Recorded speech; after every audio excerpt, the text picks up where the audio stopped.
So what can you tease us about the final 10 episodes and this journey coming to an end? Well, I can say that I'm really happy with all the actors who came back, and the storylines are really fun.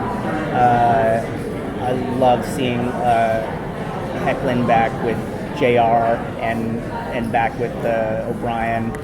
I love seeing Colton and Holland together in a scene again. There's a very fun scene where Jackson, Lydia, and Styles finally meet up, and it's a very awkward scene. So it's really fun. It's seeing those things are going to be fun for the audience, I think. I'm also really excited about the finale, which is still not finished. I'm still actually giving notes to the composer, and we're going to do our final sound mix, I think, on it next week. But it is looking really good. It feels like a really good series finale. What else can I ask? If you could describe the final episodes in 3 words, how would you describe them? I'll use 3: epic, fear, and pariah. Those 3 words describe the last season.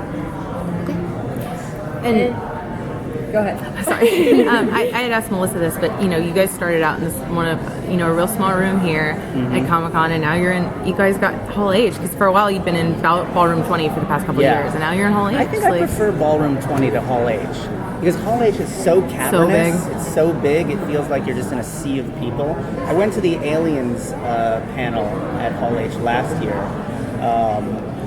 and it seemed very muted. Because it's so big. Ballroom 20 is more like a screaming rock concert. But it was really, it's a wonderful, very flattering thing that Comic-Con gave us. What's the journey been like for you?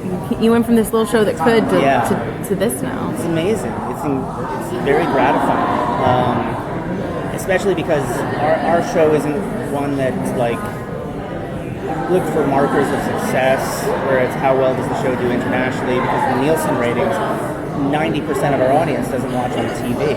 They watch on their computer or their phone. I hate that people watch on their phones. I miss so much. Yeah.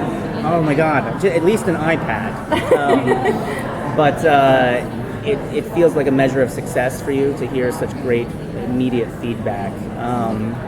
And it's also nice to come and celebrate the show with the fans who love it so much. People come here from Australia I've had people come and say from Latin America, from Australia, they say we flew just here for this panel. Wow, I hope we were good. It's a lot of pressure. Yeah, hope it was worth it. How fun was it to sort of play with the new dynamics between the returning characters and the newer kids who maybe haven't had as much time off? You can't say anything. I'm going to come over and punch you. He's close, though. Speaking of interesting dynamics.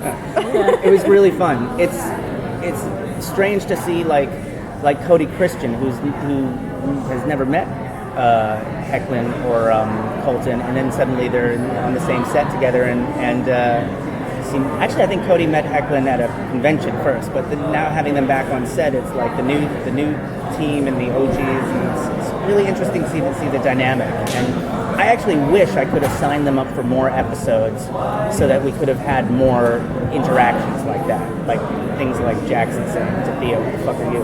Yeah. Who do you think you are? So I guess we have to talk about what might come next for the world of Teen Wolf, now that we know that you've got some stuff that you're thinking about doing. Yeah, that's very in early stages of talks, but there's been a regime change at MTV, and the new president is a huge fan of Teen Wolf and the show, and the way it's been a huge part of MTV, and he doesn't want to let it go, which is really cool and really flattering. There's the podcast that we're talking about, I think, which could be very fun. And there's this idea of a potential reboot. That won't happen for a while. For me, it's still very difficult to see Teen Wolf as anything other than Tyler Posey. So, I mean, he is the face of the show. He's the one who's been in all 100 episodes. So, it'll take some rethinking on my part, but maybe we bring in new writers, new team, to see what how they can reboot the show. I mean, I never thought one of my favorite shows would be Battlestar Galactica. You know, I'd watched maybe a couple episodes of the 70s show, early 80s show, and then Battlestar Galactica comes along and there's a new take on it that's utterly brilliant. So, yes.